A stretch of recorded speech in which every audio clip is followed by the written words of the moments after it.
Madali nang matutukoy ng Department of Information and Communications Technology ang pagkakakilanlan na may-ari ng cellphone number na nasa likod ng scam. Kasunod ito ng paglagda sa Memorandum of Understanding ng DICT at isang telecommunication company. Yan ang ulat ni Rod Lagusad. Para palakasin pa ang paglaban sa mga scam sa mga SIM card sa bansa, ang Department of Information and Communications Technology ay nakipag-ugnayan na sa isang telco para dito. Lumagda sa isang Memorandum of Understanding ang DICT at Globe para mabilis na mai-report ng kagawaran sa telco ang mga number na sangkot sa scam o panloloko.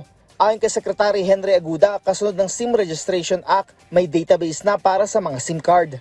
Yung consumer nag-report na nakakuha sila ng message from a scammer, sandali na lang namin i-escalate sa Globe. Kasi Globe bibigay namin sa amin kaagad kung sino yon. Pero may privacy protection yan para hindi kung sino-sino pwede namin kunin. So pag si CICC, which is an attached agency of DICT, makakuha ng reklamo, immediately malalaman namin kung sino yung nagpadala. Paliwanag ni Aguda, noon ay pahirapan pa at tanging bilang ng mga nakarehistro ang datos na naibibigay na impormasyon sa kanila ng mga telco. Ngayon, ang pagkakakilanlan ay malalaman na o kung sino ang may-ari ng partikular na cellphone number na ginamit sa scam. Paliwanag pa ni Aguda, ito ay bibigay sa kanila ng Globe na voluntaryong nakipag-ugnayan sa kanila kapag may lehitimong law enforcement operation at oras na gumana ang ganitong pamamaraan ay kanila itong ipepresenta sa iba pang telco sa bansa. Si ICC manghuhuli. Si CICC yung magsasabi, eto, nakakuha kami na report. Pero hindi lang sa CICC yan. Pwede sila mag-report sa police, sa NBI, sa Department of Justice, o kaya sa DTI.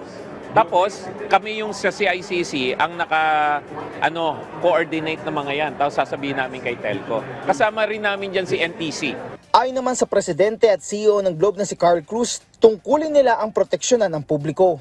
Dagdag pa ni Cruz, makakatulong ang pagtutulungan ito para mapalakas pa ang depensa laban sa mga individual na ginagamit ng mga digital platform para makapangbiktima.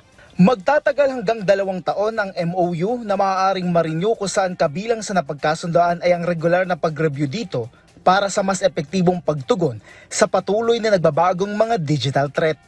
Samantala, patuloy din ang monitoring ng DICT sa e-commerce platforms na napaulat na nagbebenta ng mga pyesa ng IMSI Catcher o ang device na may kakayahang magpanggap na isang cell tower at makapag-send ng mga message sa mga SIM card na nasa isang partikular na lugar. Pag yung e-commerce site nagbenta niyan, dapat liable sila. So maglalabas kami ng order na yung mga e-commerce site, bawal kayo magbenta ng mga components ng IMSI Catcher. Hindi pwede yon.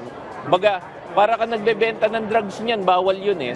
Kasi yung mga scammers, binibili yan sa mga e-commerce site. Paliwanag ng kalihim, may isang component na mahalaga para makabuo ng naturang device.